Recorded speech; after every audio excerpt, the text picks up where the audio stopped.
안녕하세요. 저는 결혼을 앞두고 있던 30대 후반의 여성입니다. 원래는 결혼 생각이 없었는데 뒤늦게 남편을 만나 결혼을 계획하게 되었어요. 늦게 만난 만큼 남들보다 더 행복하게 살고 싶었고 남편과 제가 백년해로 할 줄 알았습니다. 하지만 남편의 충격적인 정체에 저는 결국 이 결혼 생활의 종지부를 찍을 수밖에 없었어요. 중소기업에서 격리로 15년 일을 했습니다. 집에 돈이 없어서 대학은 진학하지 못했어요. 제 밑으로 남동생 둘이나 있었거든요. 원래는 공부에 워낙 욕심이 있었기에 어떻게든 대학에 가고 싶었지만 힘들어하는 부모님을 보고 있자니 고집을 피울 수가 없었습니다. 그렇게 고등학교를 졸업하고 바로 사회생활에 뛰어들게 되었어요. 솔직히 격리로 일하며 벌었던 돈 대부분은 다시 친정으로 들어갔습니다. 친정아버지는 몸이 안 좋으셨고 불행인지 다행인지 남동생들은 공부를 잘했기 때문에 학비다 뭐다 계속해서 돈이 필요했거든요. 그래도 그 점에 있어서 한 번도 불만을 갖거나 불평을 해본 적은 없습니다. 제 성격이 그래요. 싫은 소리 한다고 상황이 어떻게 달라지는 것도 아닌데 뭐하러 해서 주변 사람들 마음까지 아프게 하나 싶은 거지요. 하지만 살다 보니 때로는 그렇게 해야 하는 경우도 있더라고요. 제가 아프다 소리를 안 하면 다들 제가 괜찮은 줄 아니까요. 아무튼 그렇게 일만 하다 보니 연애도 제대로 못 해보고 나이가 35을 넘어갔습니다. 그나마 간간히 들어오던 소개자리도 35이 넘어가니 거의 끊기다시피 했고요. 그런 와중에도 사람들은 저한테 왜 결혼 안 하냐, 시집 안 가냐 물어봤자 답도 없는 질문을 해대니 너무 스트레스를 받았습니다. 결국 공황장애 진단을 받고 회사를 그만뒀습니다. 그때 처음으로 제 자신을 위해 시간을 쓰게 되었어요. 다행히 동생 둘 다 누나에 대한 고마움을 아는 녀석들이라서 자기들이 도와줄 테니 당분간 아무런 걱정하지 말고 누나만의 시간을 가지라 하더군요. 친정 부모님도 그동안 제가 애 많이 썼다 해주셨고요. 알아달라고 했던 일은 아니지만 그래도 가족들이 제 희생을 알아주고 인정해주니 큰 위로가 되었습니다. 그렇게 저는 회사를 관두고 공부를 시작했습니다.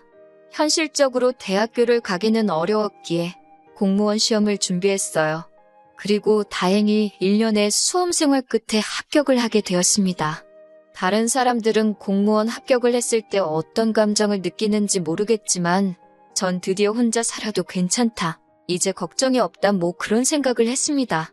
이 시기에는 이미 결혼에 대한 미련이 없었거든요.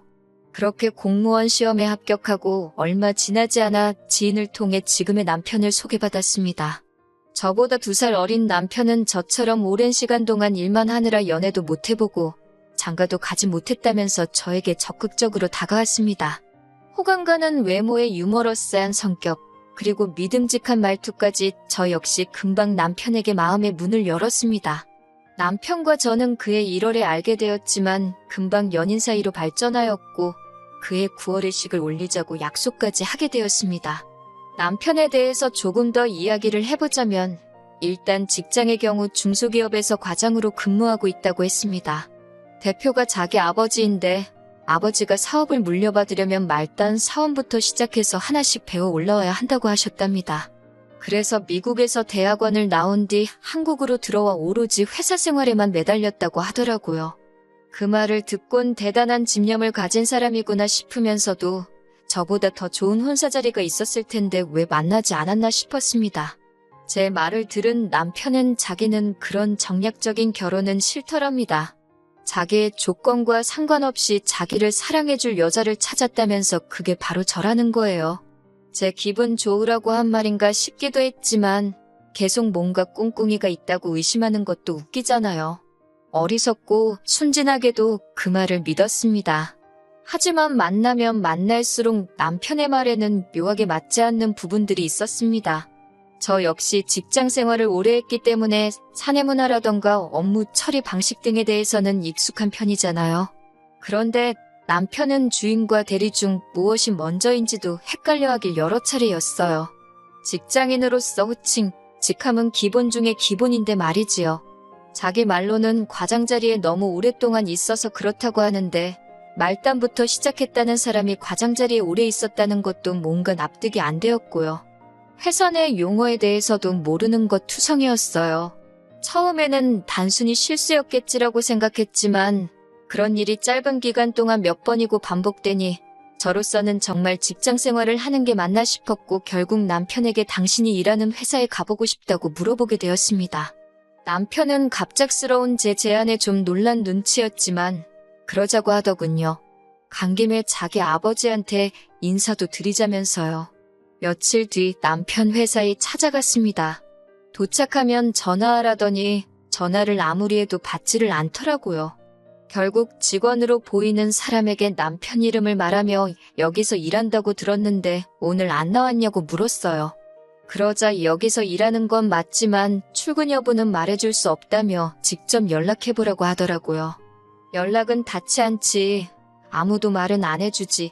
속상했지만 말해줄 수 없다는 직원의 말도 일리가 있었기 때문에 집으로 돌아가 남편으로부터 연락이 올 때까지 기다렸습니다. 그리고 늦은 밤이 되어서야 연락이 왔어요.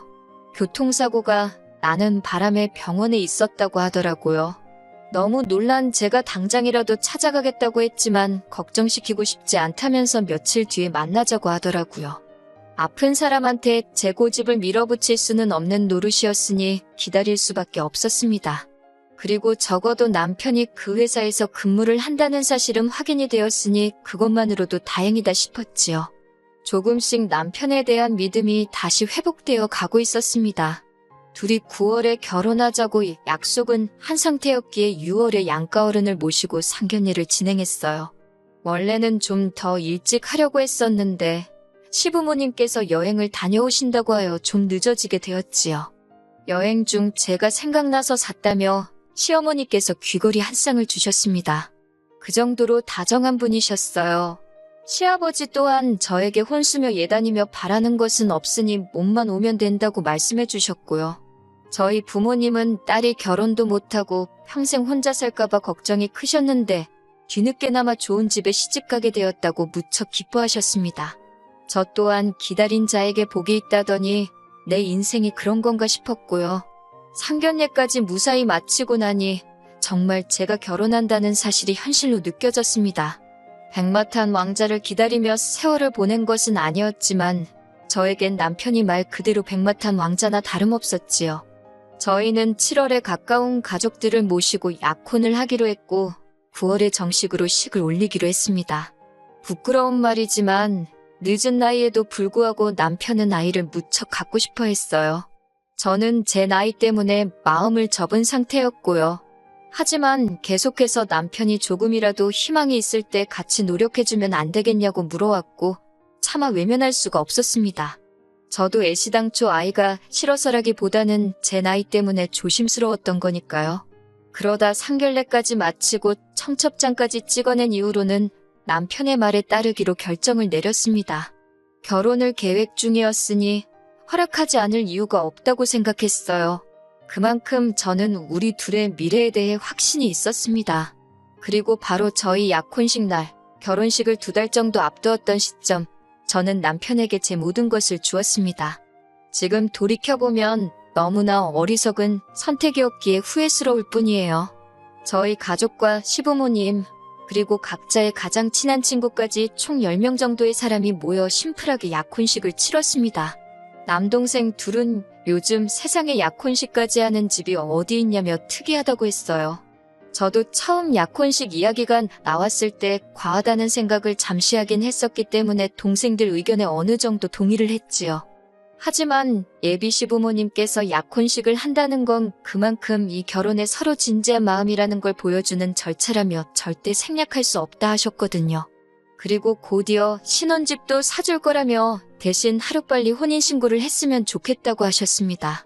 지금 생각해보면 예비 시부모님이 그렇게 서두는 데는 다 이유가 있었을 것이니 의심을 해볼 법도 했었는데 그때는 뭐에 콩깍지가 씌었는지 그저 저희 둘의 행복을 바라셔서 적극적으로 도와주시는 거라고만 믿었습니다.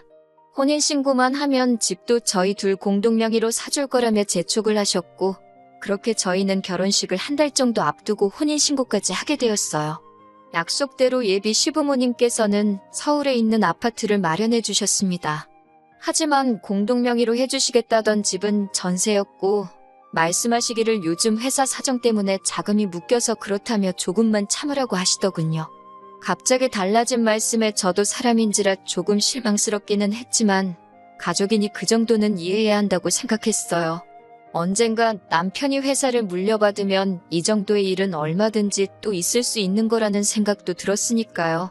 그리고 얼마 지나지 않아 남편이 집에 아이를 한 명 데리고 왔습니다. 사촌 누나의 아들인데 사촌 누나가 요즘 경제적으로 힘들어서 그렇다며 우리가 한두 달만 데리고 있자고 하더라고요. 아이는 8살이었는데 사촌 누나의 아이라서 그런지 남편과도 무척 닮은 느낌이었어요. 문제는 저도 남편도 출근을 해야 했기 때문에 집에 아이를 봐줄 사람이 없었지요. 남편은 이참에 저에게 일을 그만두는 게 어떻겠냐고 물었어요. 어차피 자기가 회사를 물려받으면 사모님 소리나 들으면서 살면 되는데 뭐하러 고생을 하냐면서요. 하지만 남들이 어떻게 생각하든 저에겐 지금 제 직업이 처음으로 제가 원해서 선택한 길이었기 때문에 쉽게 놓을 수 없었지요. 그래서 그때 처음으로 남편과 시부모님의 말에 싫다고 했습니다. 시아버지는 저에게 실망이라고 하셨고 시어머니도 마음에 들어하지 않으시는 눈치였지만요. 그런 이유로 남편이 낮에는 시어머니께서 아이를 봐주시고 저녁에는 저희가 데려와서 보고 그렇게 되었습니다. 시어머니는 말끝마다 저에게 그렇게 해서 아이랑 정이 들겠냐며 혀를 차셨지만 전 솔직히 왜 이 아이랑 제가 정이 들어야 한다는 건지 납득이 되질 않았어요. 그러다 결혼식을 이틀 앞두고 그 이유를 알게 되었어요. 그날은 제가 평소처럼 출근을 했다 급격히 컨디션이 나빠져서 일찍 집에 오게 되었습니다. 옆자리에 있던 다른 직원이 저에게 혹시 임신한 거 아니냐며 일단 집에 가서 쉬라고 그러더라고요. 저도 그 무렵 제 몸 상태가 의심가는 바가 있었기에 설마 싶어서 불이 나게 집에 오게 되었고요. 집에 다 와갈 때쯤엔 정신이 하나도 없어서 약국에 들리는 것도 깜빡하는 바람에 테스트기를 못 사왔습니다. 일단은 좀 누워서 쉬자 생각하고 안방에 누워 있었어요. 얼마나 누워 있었을까? 현관문 열리는 소리가 나더라고요. 그리고는 곧 남편과 사촌 신우의 애 목소리가 들렸습니다. 그런데 애가 남편에게 아빠라고 부르는 거예요. 처음엔 당연히 제가 아파서 헛걸 들었다 생각했어요. 그런데 애가 계속 아빠 아빠하고 부르니까 남편이 아빠라고 부르면 안 된다니까 집에서는 삼촌이라고 불러야지 이러는 거예요. 순간 등골에 소름이 쫙 끼치더라고요. 아빠라니 이게 무슨 소리인가 싶었어요. 제가 방문을 열고 나가 남편에게 물었습니다. 아빠라는데 그게 무슨 소리냐고요? 아무래도 제가 아프기도 했고 예민해진 탓에 목소리가 좀 높게 나갔어요. 그러자 애가 무서웠는지 또다시 아빠 저 아줌마 무섭다면 남편 뒤로 숨더라고요. 아이는 거짓말을 못하잖아요. 직감적으로 알아챌 수밖에 없었습니다. 사촌 신우애가 아니라 남편의 아이라는 것을요. 저는 그 길로 바로 남편의 혼인관계 증명서를 확인하였고 충격적인 사실을 알게 되었습니다. 총각인 줄 알았던 남편은 결혼 생활을 10년이나 했던 이혼남이었어요. 저는 그 사실을 알고선 그 자리에서 쓰러지는 줄 알았습니다. 제가 왜 나를 속였냐고 물으니 남편은 제 앞에 무릎을 꿇고는 아이 엄마가 재혼을 한다며 아이를 데려가라는데 자기는 도저히 혼자 키울 자신이 없었대요. 그런 와중에 저를 알게 되었는데 동생들을 위해서 그토록 오랫동안 헌신했다는 사실을 듣고선 그렇다면 자기 자식도 친자식처럼 키워줄 거란 믿음이 생겼다나요. 그 말을 듣는데 억장이 무너지는 줄 알았습니다. 비로소 제 인생을 되찾았다고 생각했는데 그게 아니었으니까요. 남편은 바로 시부모님에게 연락을 드렸고 한두 시간도 채 되지 않아서 시부모님이 집으로 찾아오셨습니다. 시아버지께서는 이미 혼인신고까지 다 한마당에 어쩌겠냐며 저더러 이렇게 된 이상 마음 독하게 먹고 잘 살라고 하시는 거예요. 아버님께 어떻게 그런 말씀을 하실 수 있으시냐 물으니 내일 모레가 결혼식인데 그럼 얻기라도 할 거냐고 네 나이에 그런 옷 좀 만들어서 좋을 게 있겠냐고 오히려 저를 협박하시더군요. 그 와중에 시어머니는 당신이 미안하다며 이게 아니라는 걸 알면서도 두 남자를 말리지 못했다고 대신 평생 속죄하는 마음으로 저를 대할 테니 그냥 우리 원래 그랬던 것처럼 사이좋게 행복하게 살자 하셨습니다. 솔직히 말하면 화와 분노보다는 그냥 눈앞이 깜깜했습니다. 시아버지 말씀대로 결혼식이 내일 모레인데 혼인신고까지 다 한마당에 제가 무엇을 할 수 있을지 감이 안 오더라고요. 결국 시부모님이 돌아가시고 남편은 잠든 그 새벽에 미친 듯이 인터넷을 뒤졌습니다. 그리고는 혼인신고를 한 지 3개월 전이면 취소가 가능하다는 한 줄기 희망을 발견했어요. 저는 이튿날 아침 바로 변호사를 찾아갔습니다. 변호사는 사기로 인한 혼인신고인 만큼 취소가 가능할 거고 위자료도 받을 수 있을 거라며 저를 위로해 주었습니다. 남편 쪽 변호사는 남편이 저를 너무 사랑해서 사실을 밝히지 못했을 뿐 속이려는 의도는 없었다며 혼인 취소는 불가능하다고 주장했습니다. 하지만 결국 재판부에서 제가 입은 경제적, 정신적 피해와 고통을 인정하여 저에게 위자료 2천만 원을 지불하라는 판결을 내려주셨어요. 그렇게 저는 지옥의 문턱에서 다행히 빠져나올 수 있었습니다. 남편은 그 이후로도 저에게 그래도 저를 사랑했던 마음만큼은 진심이었다며 잘 생각해보고 다시 돌아와 달라고 했습니다. 하지만 저도 남편을 진심으로 사랑했었기에 더욱 더 돌아갈 수 없었습니다. 더 이상 그 무엇도 믿을 수 없었으니까요. 이 모든 사실들을 알게 된 제 두 남동생은 붕괴했고 동시에 자기들 때문에 제가 인생에서 너무 많은 것을 놓치고 희생하며 산 것에 대해 미안하다고 눈물을 보였습니다. 친정부모님도 한숨만 내쉬면서 능력 없는 당신들 탓이라고 미안하다 하셨고요. 그런 가족들의 모습을 보는 건 남편과 헤어지는 것보다 훨씬 더 가슴 아프고 속상한 일이었습니다. 벌써 1년도 더 된 이야기라서 지금은 마음이 많이 편해진 상태입니다. 죽을 만큼 매달리던 남편도 소문에 의하니 어떤 여자를 만나 결국 재혼에 성공한 것 같더군요. 그 여자는 남편의 과거를 알고 있는지 모르겠지만 이제 제가 나설 자리도 아니고 조금도 엮이고 싶지도 않네요. 저는 남편에게 받은 위자료로 대학에 가려고 합니다. 부족한 학비는 동생들이 도와주겠다며 누나가 해보고 싶은 거 더 늦기 전에 실컷 해보라고 응원해주더라고요. 제 인생에 어쩌면 남편이나 결혼 같은 건 없을지도 모릅니다. 하지만 늦게나마 이렇게 제가 가고 싶던 그 길을 갈 수 있음에 감사한 마음입니다. 욕심내지 않고 작은 것들에 감사하며 살다 보면 또 좋은 날이 오지 않을까요?